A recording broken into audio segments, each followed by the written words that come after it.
আমি আঙ্গুল সরিয়ে দিচ্ছি, তুমি আমার বিসর্জন নিয়ে যাও। কিন্তু আমি আঙ্গুল সরিয়ে দিই, আমি আঙ্গুল সরিয়ে দিই, এই তো আমি আঙ্গুল সরিয়ে দিলাম। যাও কিন্তু তুমি আমার বিসর্জন নিয়ে যাও। আমি যেদিকে বাক্সের মধ্যে কি রয়েছে,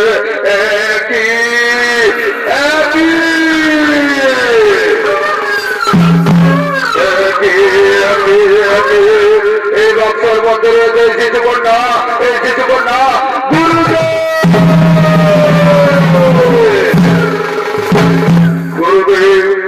আমি সেই জমিতে লাঙ্গল চষতে চষতে ওই বাক্সতে শিশু কন্যা উঠেছে। গুরুদেব, এই শিশু কন্যা উঠেছে।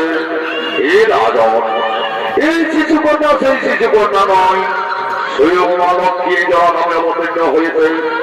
স্বয়ং মা লক্ষ্মীর সেই শিশু কন্যা জন্মগ্রহণ করেছে। গুরুদেব, গুরুদেব, স্বয়ং মা লক্ষ্মী যদি এই যারা নামে অবতীর্ণ হয়ে থাকে, স্বয়ং মা লক্ষ্মীর যদি এই শিশু কন্যা জন্মগ্রহণ করে থাকে, তাহলে শিশু কন্যার নাম আপনি প্রস্তাব করবেন। এই শিশু কন্যার নাম আপনি প্রস্তাব করুন।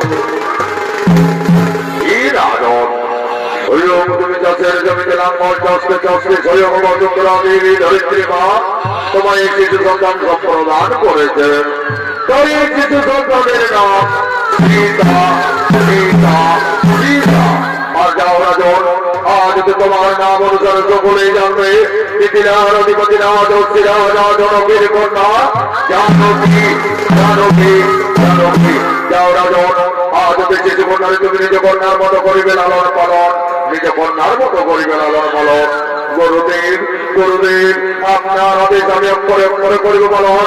আজ তো সকলেই জানবে পৃথিবীর অধিপতি রাজা মহারাজ জনকের কন্যা জানকী, জানকী, জানকী।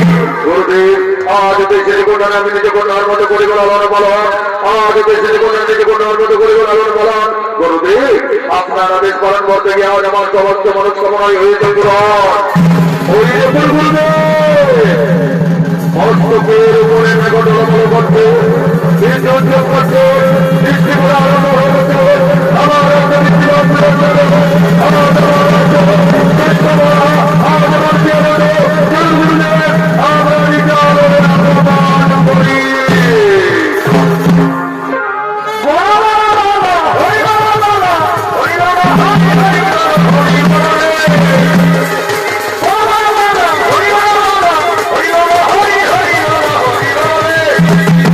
Thank you.